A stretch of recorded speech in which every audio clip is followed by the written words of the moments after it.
बाटै निरुधन मानै चङ्गा छ भने। Pour parler des personnalités du bout du monde, c'est justement elle que vous entendez chanter. Il s'agit d'une religieuse népalaise en fait que vous avez rencontrée, Marie. Elle s'appelle Annie Gying Drolma.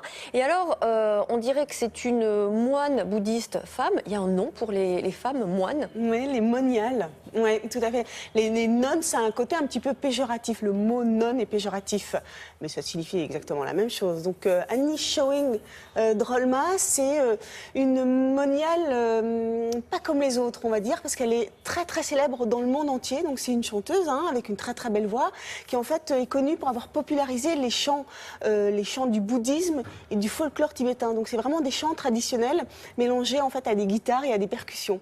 Un destin aussi atypique parce que c'est une jeune femme qui en fait a eu une enfance assez malheureuse. Elle a été battue par son père, mariage forcé, etc. Et donc elle décide d'entrer au couvent à l'âge de 13 ans. Et là, elle est recueillie par un maître bouddhiste qui va s'occuper d'elle et qui va reconnaître son don et sa voix. Et donc là, sa carrière va décoller et elle décide alors de créer ses associations caritatives, une école, un hôpital. Elle va vraiment s'occuper finalement d'autres petites filles qui, comme elle, ont souffert. Voilà. Et elle va s'occuper d'elle, elle va s'occuper surtout de l'éducation, parce que là-bas, c'est très compliqué au Népal, il n'y a pas vraiment d'éducation. Voilà. Donc aujourd'hui, elle est considérée comme une rebelle, parce que c'est une anticonformiste, elle veut vraiment changer la société, mais elle est aussi considérée comme un exemple de réussite. Voilà, regardez.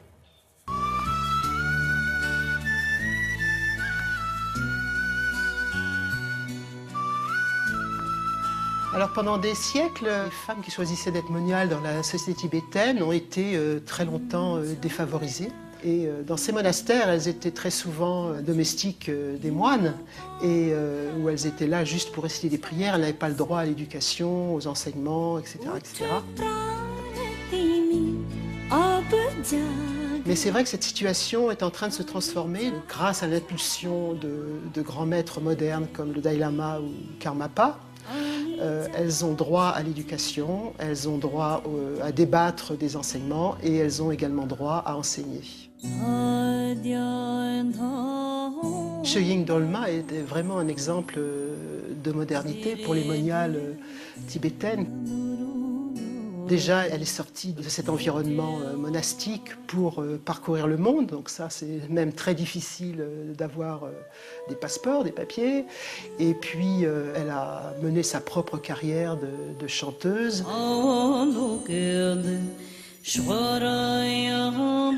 Elle utilise les fonds récoltés au cours de ses concerts pour des œuvres de bienfaisance, pour l'éducation des femmes qui souffrent tant dans cette région du manque d'éducation, justement.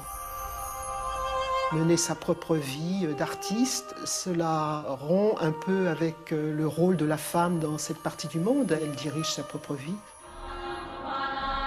La femme dans le bouddhisme n'a jamais été sous les projecteurs. Et Gying Drolma, justement, par son chemin si particulier, j'espère, va également ouvrir la voie pour ses consoeurs tibétaines.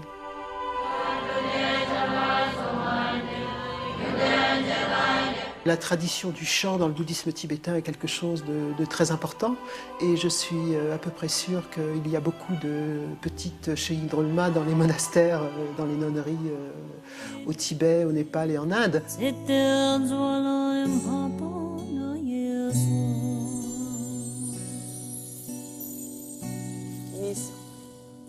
Alors elle est à l'avant-garde, il y a peu de femmes moines déjà au Népal et au Tibet, et elle pousse les lignes quand même. Politiquement, elle est bien reçue?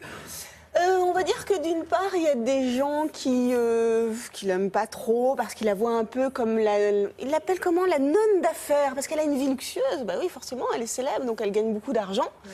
Et elle le dit, et elle est très contente, mais cet argent-là, elle s'en sert aussi pour aider les autres. Elle redistribue. Et elle le redistribue, exactement.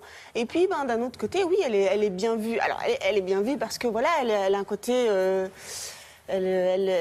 Anticonformiste. Oui, non, mais c'est un exemple aussi. C'est un exemple, et puis aujourd'hui, elle fait vraiment partie de ces grandes figures féminines du Népal, parce qu'aujourd'hui, les femmes s'imposent de plus en plus dans la société, dans les médias, dans la politique, dans le business, et elle en fait partie aujourd'hui. Voilà. Merci beaucoup, Marie. Donc, Annie Chewing Drolma envoie son livre et j'imagine qu'il y a des CD aussi que l'on peut acheter parce que c'est une chanteuse. Avant la météo, Laura, il est question de météo et de buzz sur Internet. Oui, regardez cette vidéo. Il s'agit de Jim Cantor. C'est un présentateur météo beaucoup moins sexy, vous me l'accorderez, que Tania. C'est clair. Mais il pas de doute assiste à un là-dessus. événement assez improbable. C'est un orage de neige.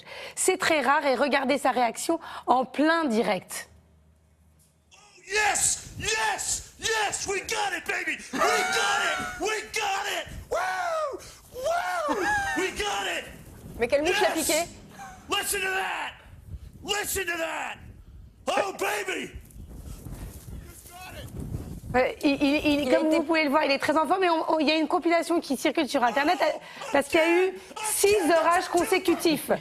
Donc on le voit réagir à chacun des orages. Voilà. Il a dû être foudroyé, mais on l'a pas vu. Hein. Ça se passe dans le Massachusetts. Il est très en forme. Et en tout cas, voilà, ça fait du bien. Maintenant, nous, chez nous, c'est un peu plus calme, heureusement. Bon, Tania, je vais avoir du mal à m'enthousiasmer Voilà. autant. Ouais. Tania, on y va sur scène, s'il vous plaît, la météo. Ok. We got it, tu peux.